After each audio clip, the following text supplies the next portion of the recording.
សួស្តីប្រិយមិត្តអ្នកស្ដាប់និងអ្នកទស្សនាទាំងអស់គ្នាប្រសិនបើអ្នកធ្លាប់គិតថាភ្នាក់ងារ007 ឬ John Wick គឺជាមនុស្សដែលសម្លាប់ពិបាកស្លាប់បំផុតនោះអ្នកប្រហែលជាមិនទាន់ស្គាល់បរិសម្នាក់ដែលឈ្មោះថាអាតាមីកូរពីនៅឡើយទេនៅក្នុងវគ្គទី1យើងបានឃើញហើយថាលោកតាដែលមើលទៅហាក់ដូចជាគ្រាន់តែជាអ្នកជីកមាសធម្មតាម្នាក់នេះបានកំទេចកងទ័ពណាស៊ីមួយក្បួនរួមទាំងរថក្រោះនិងយន្តហោះចម្បាំងដើម្បីតែការពារដុំមាសរបស់គាត់ពាក្យថាស៊ីស៊ូមិនមែនគ្រាន់តែជាឈ្មោះរឿងទេប៉ុន្តែវាគឺជាស្មារតីរបស់ជនជាតិហ្វាំងឡង់ដែលមានន័យថាភាពអត់ធន់ដ៏មហិមា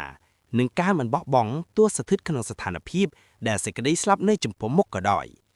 ហើយនៅថ្ងៃនេះអ្វីដែលគ្រុឌគ្នាទន្ទឹងរង់ចាំបានមកដល់ហើយលោកតាអាតាមីបានត្រឡប់មកវិញក្នុងវគ្គថ្មីដែលមានចំណងជើងថា Road to Revenge លើកនេះវាមិនមែនត្រឹមតែជាការការពារខ្លួនទៀតទេប៉ុន្តែវាគឺជាការសងសឹកដ៏សាហាវព្រៃផ្សៃបំផុតដែលសូម្បីតែឋាននរកក៏មិនចង់ស្វាគមន៍ក៏ដែរ